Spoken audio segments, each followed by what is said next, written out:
नमस्कार दोस्तों, स्वागत है आपका आज के मुख्य समाचार में, जिसमें सबसे पहली और बड़ी खबर में आपको बताएंगे कि लाल किले से भाषण के बाद प्रधानमंत्री को विपक्ष ने घेरा। ममता बनर्जी बोली कि ये लाल किले से पीएम मोदी का आखिरी भाषण। दूसरी खबर में जिक्र होगा कि अब तो तोड़ दीजिए चुप्पी। सीएजी रिपोर्ट को लेकर आम आदमी पार्टी और कांग्रेस पार्टी ने केंद्र सरकार को घेरा। बड़े कथित घोटाले का हो चुका है दोस्तों खुलासा, जिससे 2024 के चुनाव में भाजपा का हो सकता है सुपड़ा साफ। क्या है घोटाला, आपको जरूर बताएंगे। तीसरी खबर में जिक्र होगा कि पीएम मोदी का भाषण विदाई भाषण जैसा।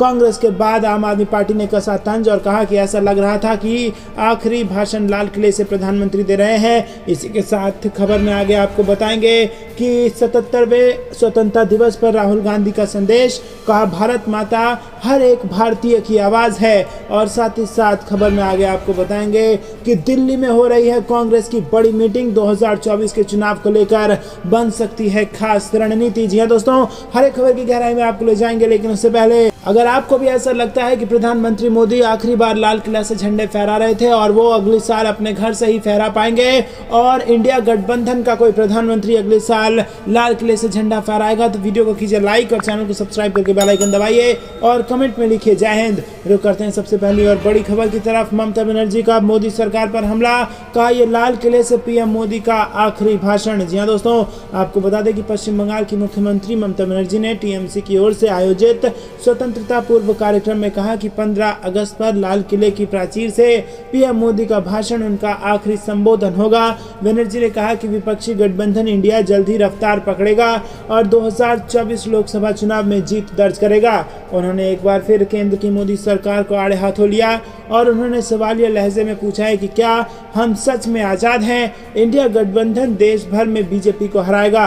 दोस्तों, ममता बनर्जी ने इजराइल के जासूसी सॉफ्टवेयर पेगासस का जिक्र करते हुए कहा कि क्या हम सच में आजाद हैं? राजनीतिक रूप से तो नहीं, पेगासस ने हमारी आज़ादी छीन ली है। इसके अलावा ममता ने मोदी सरकार पर केंद्रीय एजेंसियों के दुरुपयोग करने का आरोप भी लगाया।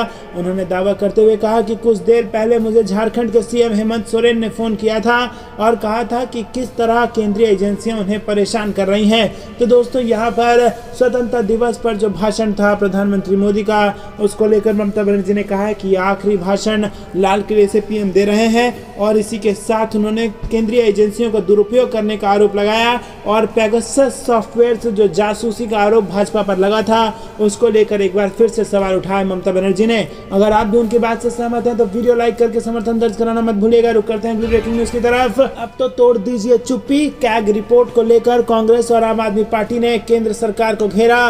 बड़े घोटाले का लगाया आरोप। जी हाँ दोस्तों, सीएजी की रिपोर्ट को लेकर कांग्रेस और आम आदमी पार्टी ने मोदी सरकार से जवाब मांगा है। सीएजी की रिपोर्ट में केंद्र सरकार द्वारा चलाई जा रही स्वास्थ्य सेवाओं और द्वारका एक्सप्रेसवे पर खर्च में अनियमितताओं का जिक्र है और 77वें स्वतंत्रता दिवस की पूर्व संध्या पर कांग्रेस महासचिव जयराम रमेश ने कहा है कि प्रधानमंत्री लाल किले की प्राचीर से अपनी झूठ की धारा बहा रहे हैं, लेकिन क्या उनके अंदर अपनी सरकार और मंत्रियों के भ्रष्टाचार पर बोलने का साहस है? रमेश ने कहा कि सीएजी रिपोर्ट ने मोदी सरकार के भ्रष्टाचार और अक्षमता को उजागर कर दिया है। कांग्रेस सांसद ने सीएजी की उन बातों का जिक्र किया जिसमें द्वारका एक्सप्रेसवे की बढ़ी हुई कीमत पर सवाल उठाए गए हैं। वहीं कैग रिपोर्ट के मुताबिक इस प्रोजेक्ट की लागत 18 करोड़ रुपए प्रति किलोमीटर से 14 गुना बढ़ाकर 250 करोड़ रुपए प्रति किलोमीटर की गई। वहीं दोस्तों, आपको बता दें कि अडानी को ठेका देने का भी आरोप लगाया गया है और कहा है कि अडानी की कंपनियों को ही पूरे देश में सड़कों का ठेका दे दिया गया। तो दोस्तों, एक के बाद एक गंभीर आरोप लगाए हैं कांग्रेस ने भाजपा पर और इसी के साथ कैग रिपोर्ट का हवाला भी दिया है। अगर आपको भी ऐसा लगता है कि अगर ये इस्तीफा सही है तो भाजपा को दे देना चाहिए इस्तीफा, तो कमेंट में अपनी राय जरूर बताइए और वीडियो अभी तक लाइक नहीं किया तो लाइक जरूर कीजिए। रुक करते हैं अगली ब्रेकिंग न्यूज की तरफ। पीएम मोदी का भाषण विदाई भाषण जैसा। कांग्रेस के बाद अब आम आदमी पार्टी ने भी कसा प्रधानमंत्री मोदी के भाषण पर तंज। जी हां दोस्तों, प्रधानमंत्री नरेंद्र मोदी ने मंगलवार को देश के 77वें स्वतंत्रता दिवस के अवसर पर ऐतिहासिक लाल किले की प्राचीर से देश को संबोधित किया। पीएम मोदी ने रिकॉर्ड दर्ज करते हुए लगातार 10वीं बार लाल किला से भाषण दिया। पीएम मोदी ने अपने भाषण में कई मुद्दों पर बात की। हालांकि पीएम मोदी के भाषण पर विपक्षी दलों के नेताओं ने जोरदार निशाना साधा। आम आदमी पार्टी के नेता और दिल्ली के मंत्री सौरभ भारद्वाज ने कहा कि पीएम मोदी का भाषण विदाई भाषण जैसा था उन्होंने कहा कि मुझे लगता है कि लाल किले पर यह प्रधानमंत्री का आखिरी भाषण है। इसके बाद प्रधानमंत्री लाल किले पर जरूर आएंगे, लेकिन आगे की कुर्सियों पर बैठे और किसी अन्य प्रधानमंत्री की बात सुनेंगे। ये सभी बातें भ्रष्टाचार और वंशवाद के खिलाफ कार्रवाई की बातें भाजपा के खोखलेपन को बताती है। उन्होंने आगे कहा कि भारतीय जनता पार्टी के हर राज्य के प्रमुख नेताओं के बच्चे आज राजनीति में हैं, चाहे यूपी ले लें, दिल्ली के अंदर प्रवेश वर्मा को देख लें, महाराष्ट्र के पंकजा मुंडा को ले लें और राजस्थान में एक ही परिवार के नेता आज बीजेपी में हैं। बीजेपी के अंदर परिवारवाद खूब पनप रहा है। तो दोस्तों, परिवारवाद जिसको लेकर प्रधानमंत्री ने लाल किले की प्राचीर से विपक्ष को घेरा, उसी परिवारवाद के मुद्दे पर आम आदमी पार्टी ने भारतीय जनता पार्टी को घेरा है और कहा है कि राज्य दर राज्य भाजपा के अंदर भी परिवारवाद फल फूल रहा है। और इसी के साथ उन्होंने कह दिया कि अगली बार लाल किला पर मोदी जी आएंगे तो जरूर, पर प्रधानमंत्री की तरह नहीं, किसी और प्रधानमंत्री को सुनने आएंगे और पहली पंक्ति में बैठे हुए होंगे। रुक करते हैं अगली ब्रेकिंग न्यूज की तरफ। 77वें स्वतंत्रता दिवस पर राहुल गांधी का संदेश, भारत माता हर एक भारतीय की आवाज है। जी हाँ दोस्तों, आपको बता दें कि कांग्रेस के पूर्व अध्यक्ष राहुल गांधी ने स्वतंत्रता दिवस के अवसर पर कन्याकुमारी से लेकर कश्मीर तक अपनी 145 दिवसीय भारत जोड़ो यात्रा का उल्लेख किया। कांग्रेस के पूर्व अध्यक्ष राहुल गांधी ने इस अवसर पर कहा कि भारत माता हर एक भारतीय की आवाज है। उन्होंने स्वतंत्रता दिवस पर अपने संदेश में कन्याकुमारी से लेकर कश्मीर तक अपनी 145 दिवसीय भारत जोड़ो यात्रा का उल्लेख किया और अपने अनुभव साझा किए। उन्होंने कहा कि मेरी प्यारी भारत माता कोई भूमि नहीं थी, ये विचारों का समूह नहीं था, ये कोई विशेष इतिहास, धर्म या संस्कृति नहीं थी, न ही ये कोई जाति थी। भारत माता हर एक भारतीय की आवाज है, चाहे वो कितना भी कमजोर या मजबूत व्यक्ति क्यों ना हो। भारत सभी आवाजों के अंदर छुपी हुई खुशी, डर और दर्द है। उन्होंने आगे कहा कि भारत को सुनने के लिए मेरी अपनी आवाज, मेरी इच्छाएं, मेरी महत्वाकांक्षाएं खामोश हो गई।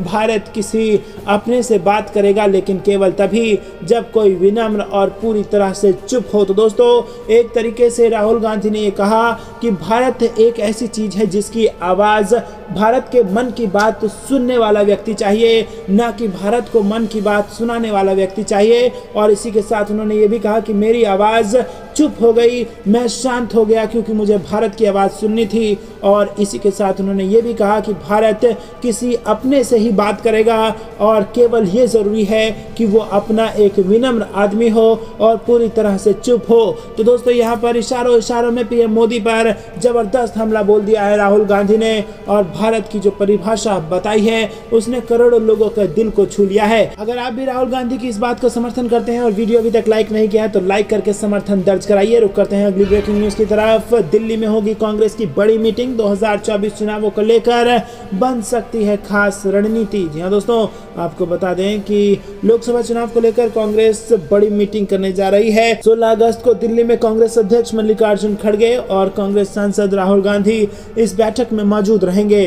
2024 में होने वाले विधानसभा चुनाव के लिए सभी पार्टियों ने कमर कस ली है, तो वहीं होने वाली कांग्रेस हाईकमान की मीटिंग भी बेहद महत्वपूर्ण होने वाली है। रुक करते हैं अगली ब्रेकिंग न्यूज की तरफ। मिशन 2024 की तैयारी में कांग्रेस बिहार और झारखंड के नेता करेंगे मल्लिकार्जुन खड़गे और राहुल गांधी से मुलाकात। जी हाँ दोस्तों, लोकसभा चुनाव 2024 की तैयारी में राजनीतिक दल अभी से ही कमर कसने लगे हैं। इसी कड़ी में झारखंड और बिहार कांग्रेस के नेता 2024 के चुनावों की रणनीति पर चर्चा करने के लिए 16 और 17 अगस्त को पार्टी अध्यक्ष मल्लिकार्जुन खड़गे और राहुल गांधी से मुलाकात करने वाले हैं। बिहार और झारखंड के कांग्रेस नेता खड़गे और राहुल गांधी से मिलकर जीत का समीकरण तैयार करेंगे।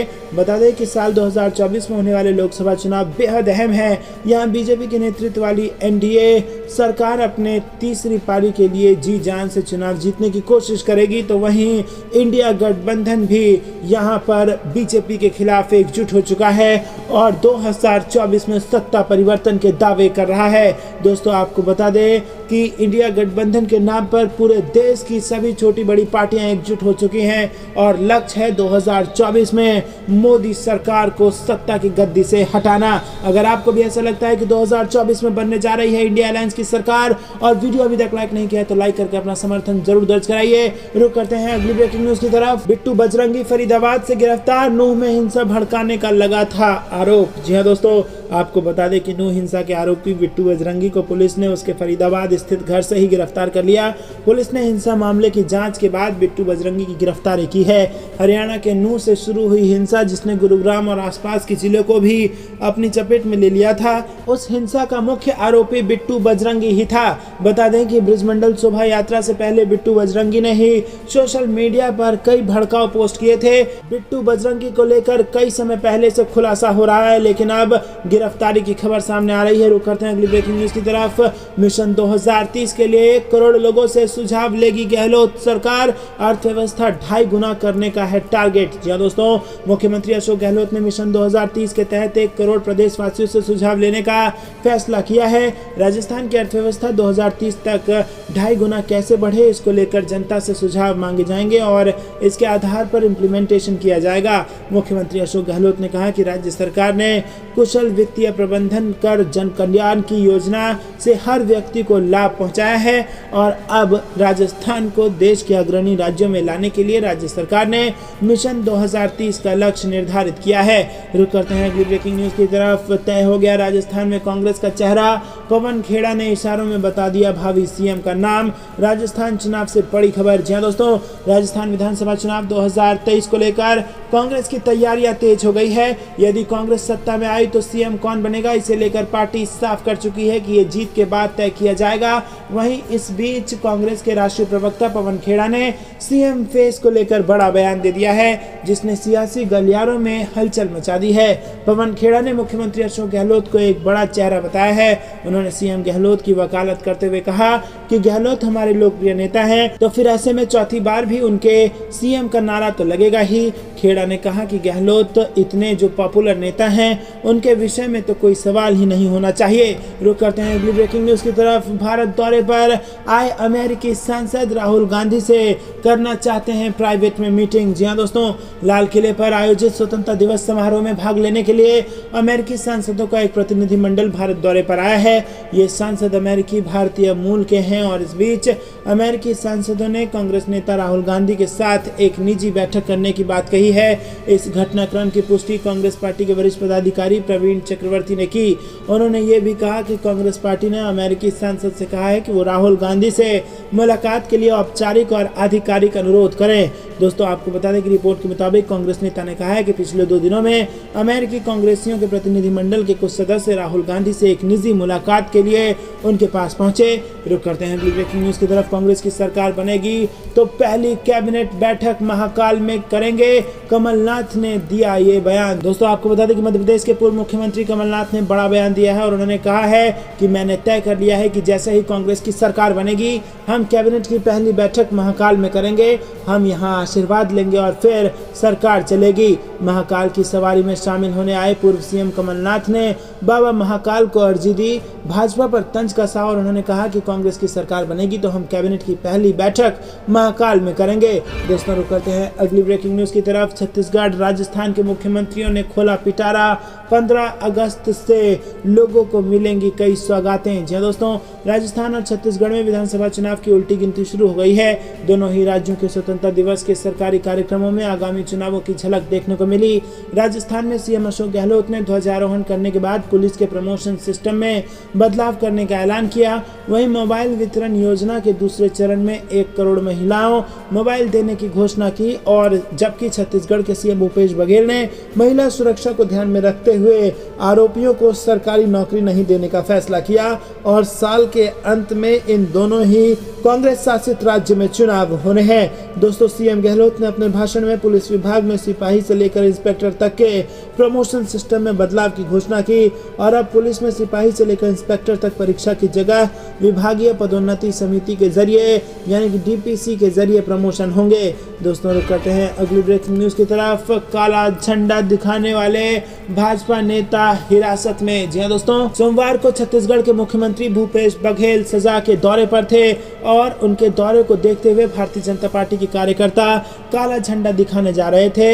इसके पहले ही विभिन्न स्थानों से पुलिस ने कार्यकर्ताओं को हिरासत में ले लिया। इसके अलावा कुछ नेताओं को उनके घर से ही पुलिस उठाकर थाने ले आई। पुलिस ने पार्टी के वरिष्ठ पदाधिकारियों व कार्यकर्ताओं में पूर्व अध्यक्ष विजय सिन्हा और इसी के साथ कई सारे नेताओं को पहले ही पकड़ लिया।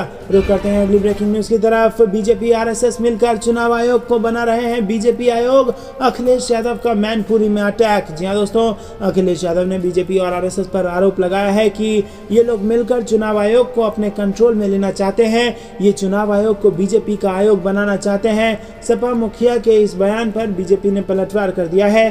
बीजेपी ने कहा है कि आखिर अखिलेश यादव कब तक नाच न आवे आंगन टेढ़ा मुहावरे को साबित करते रहेंगे। अखिलेश सोमवार को मैनपुरी में थे। दोस्तों आपको बता दें कि सपा मुखिया अखिलेश यादव ने एक सवाल के जवाब में कहा कि चुनाव आयोग से सुप्रीम कोर्ट के चीफ जस्टिस को हटाना ये सीधा सीधा साबित कर रहा है कि ये हर चीज अपने कंट्रोल में लेना चाहते हैं, सरकार अपने कंट्रोल में ले रही है।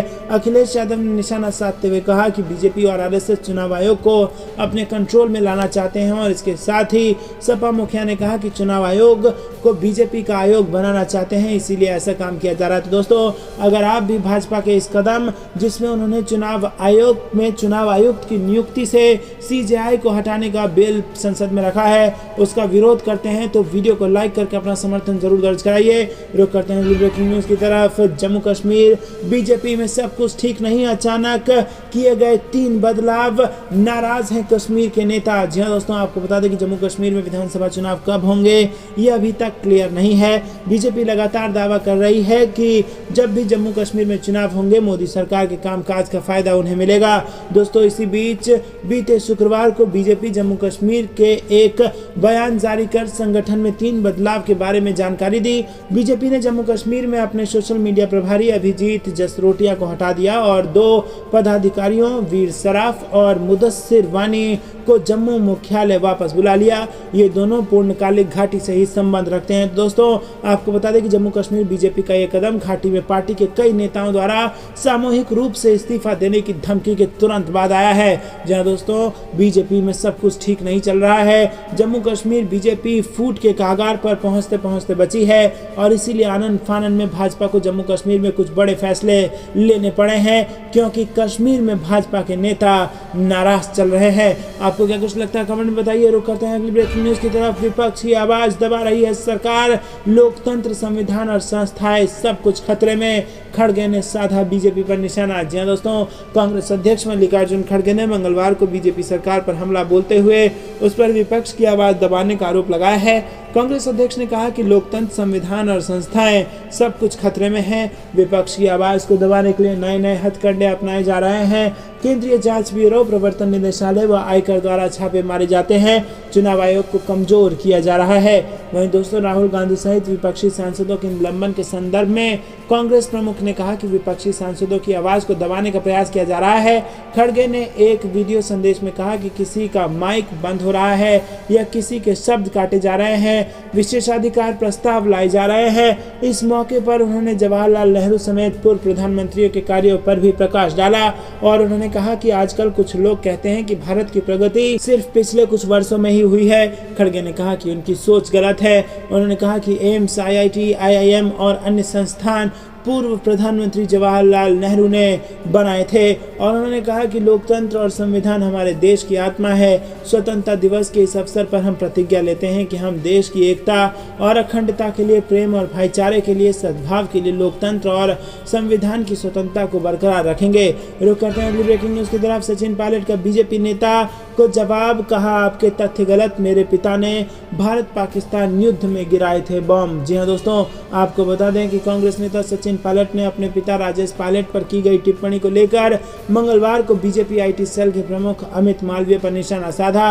उन्होंने कहा कि बेशक मेरे पिता भारतीय वायुसेना के पायलट थे और उन्होंने बम गिराए थे, लेकिन आपने जो फैक्ट दिए हैं वो गलत हैं। सचिन पायलट ने ट्वीट करते हुए कहा कि आपके पास गलत तारीखें हैं, गलत तथ्य हैं। हाँ, भारतीय वायुसेना के पायलट के रूप में मेरे दिवंगत पिता ने बम गिराए थे, लेकिन उन्होंने 1971 के भारत पाकिस्तान युद्ध के दौरान तत्कालीन पूर्वी पाकिस्तान पर हमला किया था, न कि 5 मार्च 1966 को मिजोरम पर, जैसा कि आप दावा कर रहे हैं। उन्हें 29 अक्टूबर 1966 को भारतीय वायुसेना में नियुक्त किया गया था। सचिन पायलट ने अपने ट्वीट में एक प्रमाण पत्र भी अटैच किया। उन्होंने आगे कहा कि हाँ, 80 के दशक में एक राजनेता के रूप में मेरे पिता ने मिजोरम में युद्ध विराम करवाने और स्थायी शांति संधि स्थापित करवाने में महत्वपूर्ण भूमिका जरूर निभाई थी। स्वतंत्रता दिवस की शुभकामनाएं। बनाए। जय हिंद, जय भारत। तो दोस्तों, एक बयान से बोलती बंद कर दी भाजपा की आईटी सेल की सचिन पायलट ने। और भाजपा का आईटी सेल जो कि झूठा आरोप लगा रहा है सचिन पायलट के पिता राजेश पायलट पर